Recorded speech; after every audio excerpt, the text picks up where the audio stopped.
Hola, estoy aquí en el lago Hefner de la ciudad de Oklahoma y he venido a este lugar para compartir contigo una de las historias más increíbles que nos relatan los evangelios acerca de Jesús. Esto es cuando Jesús calma la tempestad. Esta historia no es solo uno de los milagros más impresionantes del Señor. También sería una gran prueba a la fe de sus discípulos, una prueba a confiar en la instrucción del Señor y la importancia de permanecer en su palabra. Tú tienes dominio sobre la braveza del mar. Cuando se levantan sus ondas, tú las sosiegas. Este salmo literalmente se hizo realidad en este relato en el que vamos a reflexionar el día de hoy.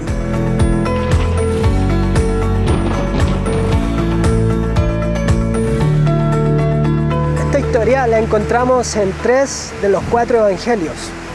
Hoy vamos a leer Marcos, capítulo 4, desde el verso 35. Aquel día, cuando llegó la noche, les dijo: «Pasemos al otro lado». Y despidiendo a la multitud, le tomaron como estaba en la barca, y había también con él otras barcas.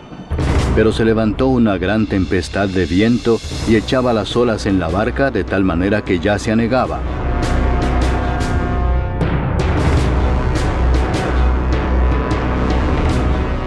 Y él estaba en la popa durmiendo sobre un cabezal, y le despertaron y le dijeron: «Maestro, ¿no tienes cuidado que perecemos?». Y levantándose, reprendió al viento y dijo al mar: «Calla, enmudece». Y cesó el viento y se hizo grande bonanza. Y les dijo: «¿Por qué estáis así amedrentados? ¿Cómo no tenéis fe?». Entonces temieron con gran temor y se decían el uno al otro: ¿Quién es este, que aún el viento y el mar le obedecen?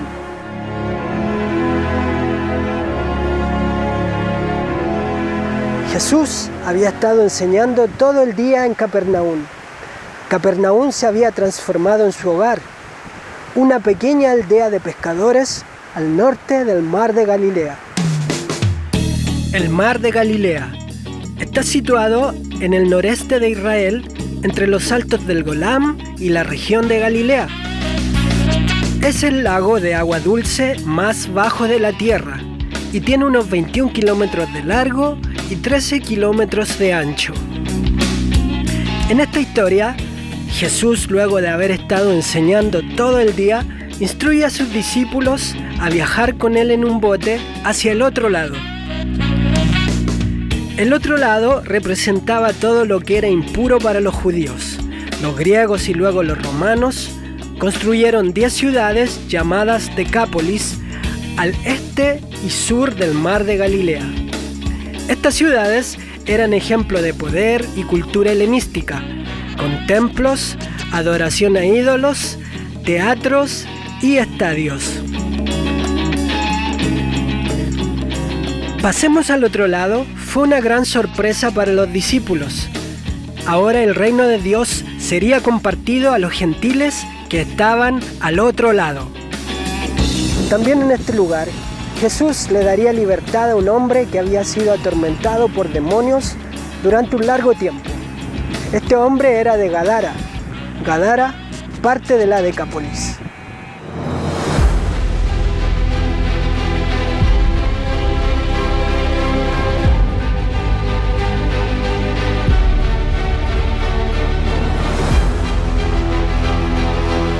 En esta travesía iban algunos de los discípulos que eran pescadores experimentados: Pedro, Juan, Andrés, Santiago.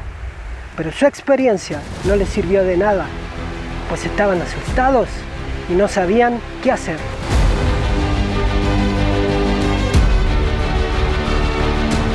La paradoja de esta historia es que se puede estar en el centro de la voluntad de Dios y al mismo tiempo en medio de la tormenta perfecta. La fe de los discípulos estaba siendo probada. Ellos habían visto a Jesús hacer grandes milagros en otros, pero esta era la primera vez donde sus propias vidas estaban comprometidas.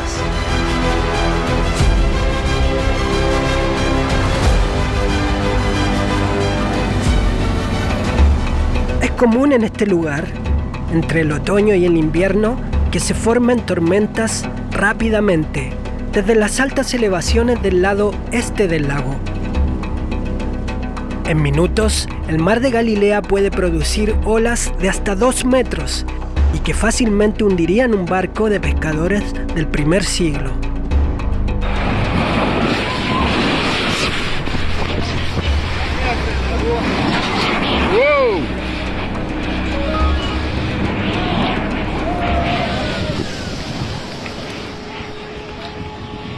Este es un barco de la antigua Galilea, también conocido como el barco de Jesús. Fue descubierto en 1986 en la costa noreste del mar de Galilea durante una sequía cuando los niveles de agua retrocedieron. Es un antiguo barco de pesca del siglo I después de Cristo. Y aunque no hay evidencia que vincule directamente al barco con Jesús y sus discípulos, es un ejemplo del tipo de barco que Jesús y sus discípulos pueden haber usado.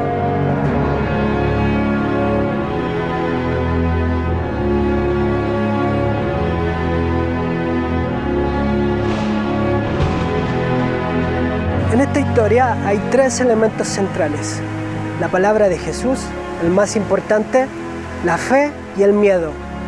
A medida que se llenaba el bote de agua, ellos se iban llenando de miedo.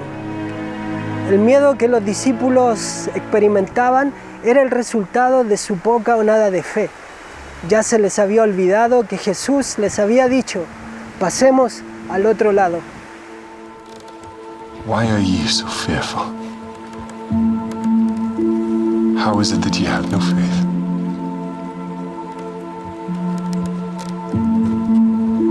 Aquí está la relación entre las palabras de Jesús y la fe.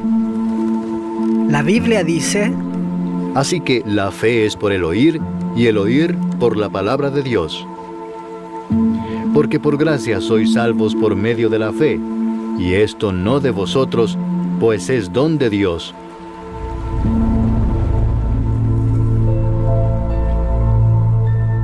La fe que salva viene al oír a Jesús.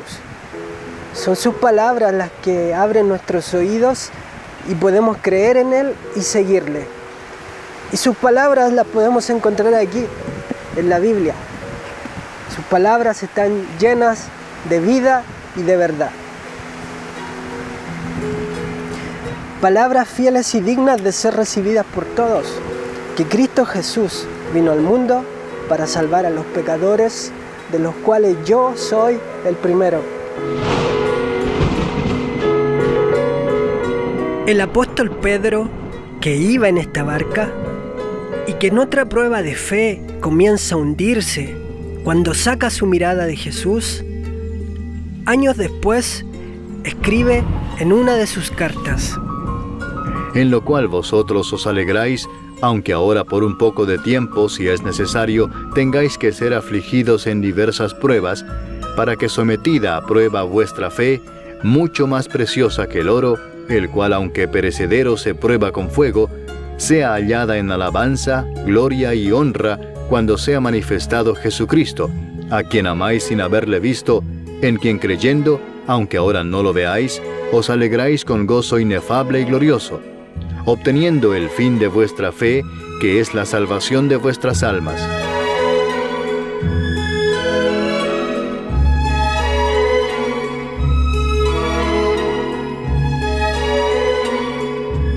El Jesús que conocían los discípulos antes de zarpar en esta travesía no sería el mismo para ellos luego de la tormenta.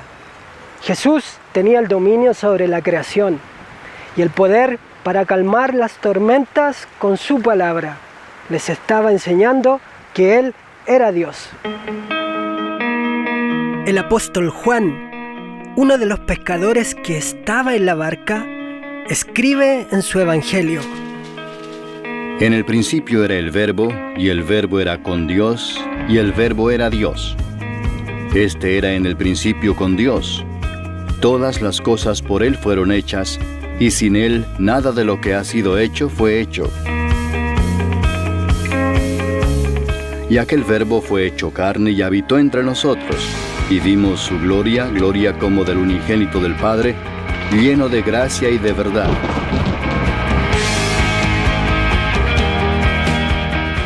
Los discípulos pasaron del miedo al temor. Antes estaban asustados de perder su vida en medio de la tempestad. Ahora sienten temor de Dios y dicen: ¿quién es este hombre que hasta los vientos y el mar le obedecen?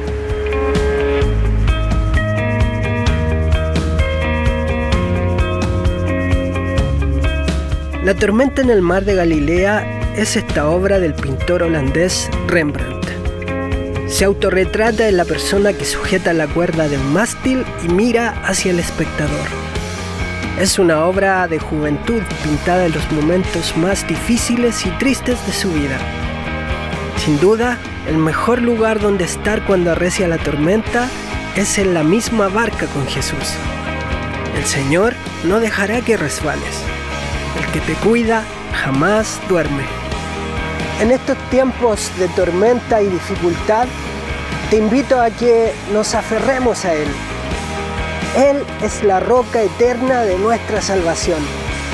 Jesucristo es el mismo ayer, hoy y por los siglos.